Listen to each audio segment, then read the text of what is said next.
the impeccability applied to your health, health cultivation, the impeccability applied to how you look. And I don't mean how you look as far as buying more expensive clothes, right? I mean how you pay attention to what you wear. Is it clean? Is it nicely put on? Doesn't matter if you're poor and there's holes and stuff. I've seen people with dignity, wear things that are old, broken down, but the person looks like, boom. They have this energy of impeccability, even wearing something tattered like that. Because it's the person. That's all they could afford. But they wore it in a way, you know what I mean? That it became almost like their style. It was perfect. So it's about our own attention to our health hygiene of our body, our attention to our attire, our attention to how we present, how we look, and our attention to our surroundings, our environment. Spot check in your rooms right now. How many would fail the inspection? Anybody? Raluca, how would it be? Swamp? Is it a swamp in there? Not that bad? Ding Dong? Got good training from Ding Dong? Avon calling? Sure. Room good? Room clean? All you guys, all you Brazilians are clean? My room. Nah. Yeah. So just think about it. Whoa. Would it be? I don't think so. So this is the thing. So let's think about it again. Write these 4 down. I think it's 4. Your health hygiene. Hygiene of your body. A daily health hygiene routine. Now the goal is not perfect health for the sake of perfect health.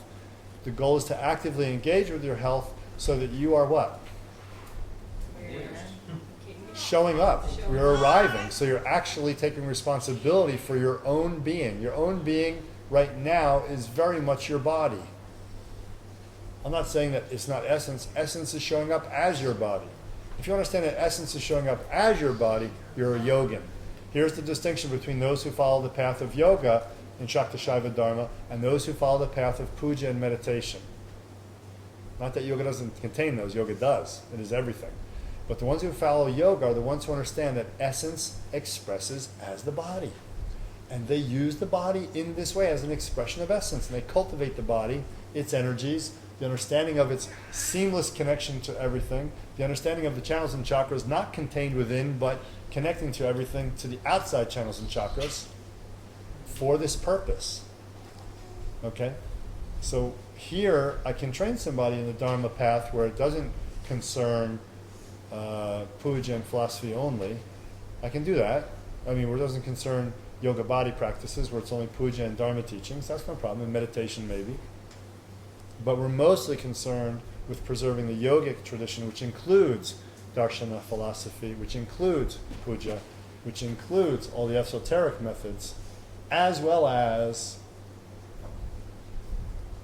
the non-body oriented techniques and pathways. The second thing was what? What are we cultivating? Yeah, how you look. Let's call it Vastu. Because Vastu is not just the science of buildings and architecture. Do you understand that? Yeah. If someone understands the principles of Vastu, they can take a great photo. They can compose a great painting. They could even take a spatial visual awareness and apply it to music and create music. Vastu is not maybe what you think it is. Rules of how to design something. Like physical. What looks good? What has good energy? Good energy. What does that mean, good energy?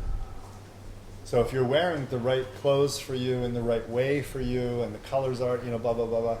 You have some sense of what the colors are about. Today is what day? Sunday. So when you're a beginner, there's many things we recommend for beginners. Malas, so you can do mantra so your mind doesn't wander. Wearing the color of the day so you're conscious of the energy of the day. You can always just point there. These little things. But this is an impeccability in your attire, an impeccability in your hygiene as far as even cleanliness.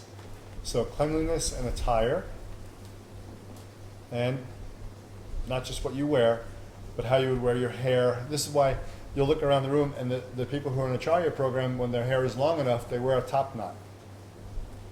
Why do they wear a top knot? It signals that I'm in mode, right? It's your own symbol to yourself that you're in learning mode. Yeah, there's esoteric aspects to it too. Your channels of your hair, like the rest of you, naturally flow down. Apanavayu. When I had hair, maybe it came out because I used to pull it up so much. I had hair down to my booty. You'd pull it up like this and you'd tie it into a strong knot right here. And all of a sudden you're like getting your facelift. It pulls everything up. The channel's reverse. So there's esoterics to it too. We won't go into the dakinis being the hair and so forth. Just the idea that the symbol that I'm putting it up to learn right now, puts you in learning mode. It's like putting on your uniform for a match, your football match, or your kung fu match, whatever it is, wrestling match. So, debating attire. When people debate in the monasteries where I do my training, they have to wear hats. So you're thinking, I'm in gear now. This guy I'm fighting has a hat, I got a hat, It's a battle of the big hats. So, your attire, your physical cleanliness and hygiene, cultivating health hygiene. Let's go into another one too, the vastu of your attire, the vastu of your way you're wearing your hair or makeup or jewelry. Everything should be thought of. It should be conscious, symbols. If they're coming from pride and arrogance for beauty, get rid of them. If they're coming out of some way to accentuate and bring your awareness deeper into your path, wear them. I know a guy that wears like 30 or 40 pounds of malas. And I'm not kidding either. Because the stone balls that he wears, 108 balls, are like that big. And then he has other ones of metal and bone and big amulets on the end. I mean, huge. And the guy's huge. He can actually do it because he's about 3 of me. Russell, one of Rudy's old students. But for him, and he's got real big, long, bushy hair like this. I always got that it was never a show. I always got that it was part of who he is. It was extending his essence expression. Remember I taught you about Tahitian headdresses for the kings? It extends your essence expression for yourself, not for others, not to impress others, for your own training. For some people that could be that you want to go the opposite way. You already have too big energy and you want to be disguised. It's all about strategies to cultivate more awareness. The vastu of that then flows into the vastu of your surroundings. Now, vastu is a science of placing it within time and space, for sure. So in your surroundings, it has special emphasis, Your room, your altar, the things within your room, the things on your altar, the house itself, the placement of the house on the land, everything. But it extends to any area you occupy. When I go and take a retreat cabin in a place when we didn't have our own place, for years I rented rural places in the countryside. Of course, the whole first day you're just cleaning. You arrive and you clean that whole cabin out top to bottom. You weed around the front, you get it impeccable. And then you do the puja to take out the bhutas of everybody who's been there before as a sex holiday, or a drunken holiday, or a nined out holiday. And you awaken the devas and put the mandala in place. And then you build the altar in that new sacred space. And you practice at the altar to give the energy to the space. Now you're ready to go. Then you go to sleep and you wake up into practice. See this? Vastu. You close it down the same way at the end. You take all it back with you. And you leave some good energy. Right? So the vastu of your place. How many is that so far? 3 or 4? 3 or 4? If you count your attire different from actually the clothes that you wear with the cleanliness, etc., then your actual body cleanliness and how you wear your hair and your makeup and jewelry, and you have cultivating your health, I think it's 4. You count your posture in that? This next. So the next one is, and we gave the yogic teaching on this the other day, was feet, hands, tongue, breath, posture. Remember? Remember that? Did you take notes that day, or did you have not paper that day? You had paper that day? So, you got a notebook. Oh my God. Things can happen. So the last one is what? Deportment.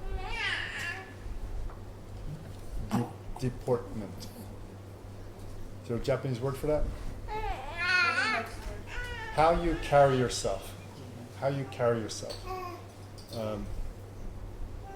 It shows if there's a sense of awareness how you carry yourself. You can see when I take higher level students out in the public, we watch people, not to judge people, not to be critical in a bad way, not to separate ourselves with no compassion. But we observe so that we can sensitively connect to other people, and through their posture or the way they carry themselves, how they move, how they appear posture-wise, through their gait, through their facial expression of relaxation, through the, how they move. Are they just like lurching for things, or not really clear and aware and bumping things, or are they taking things like drinking or water goes all over them, or, deportment, how you carry yourself, how you move in the world amongst objects and people is deportment.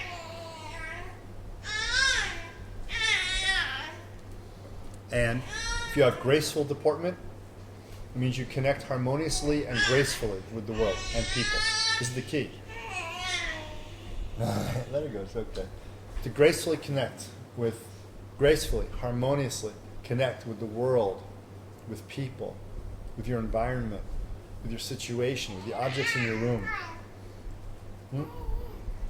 If you had an audience with the king, here's how you really sort out who you're going to teach. You want to know how we sort it out? It's real easy. We put you in an environment of an exalted Vastu. Nightmare? Nightmare? So we put you in an environment of an exalted Vastu. A teacher will arrange for a student to be in their home. Now, the student with the proper attitude should say, this is an exalted environment. It's not my home where I can mess everything up. I should be on a little extra alert. So when a student comes in and acts too comfortable, too familiar with it, it means they're probably unconscious. If they're doing it consciously, they're disrespectful on purpose. So then you really don't teach them anything. This is the trick is, right? Your deportment should meet the situation. So here's what you cultivate. Here's what you cultivate. Whether you're alone in your cabin in the woods, or I'm up in my library writing, right? Nobody's there, just in my library, 12 at night, or whether I'm in public teaching or whatever, the deportment should be exalted. As if you are exalted, regal, royal, right? In dealing with people, objects, and your environmental situation.